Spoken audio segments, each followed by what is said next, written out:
In After Effects, I've got my animation set up. Okay, it plays like so. But just like I was mentioning, we want to obviously export this out. So the first thing we need to do is to trim or crop in my area so that it doesn't include all the unnecessary space around it when we export out. Okay, so what I want to do is use my region of interest tool to do that.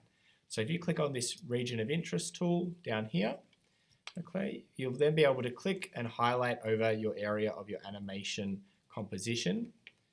Okay, so you can see that that's put a box around there, and I want to closely just maneuver it so it's just around the edges of the animation, as close as I can get to the detail without actually cropping it or cutting it off. Okay, so something like that should be just fine. Just make sure, just scrub through your timeline, make sure the whole thing is as good as you want it to. Once you've set up your area, you can then go to Composition and Crop Comp to Region of Interest. Okay, and that will just resize it for you. And now you're ready to actually export out the animation. Okay, so you want to go up to Composition and choose Add to Render Queue.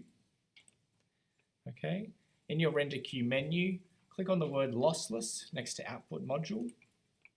And you want to change it here from a video to an image sequence. Okay, so format, where it says Format QuickTime, change that to an image sequence.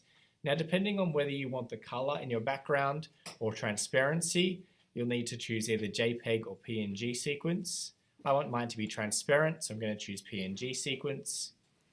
Under video output, you can also select RGB and alpha, and then just click OK.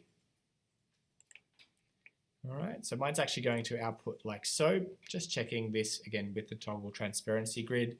This is the transparency that will come out from it. Okay, and once you've chosen that, just tick on Output to, choose where it's going to save. So I'm going to call mine Shapespin. Okay, and it's going to save it into a folder. I might also rename that. And I'm just going to save that onto my desktop. Okay, so Shapespin, desktop, rename your folder if you like, click Save. And then click Render. And that will export out the whole animation as your frame sequence.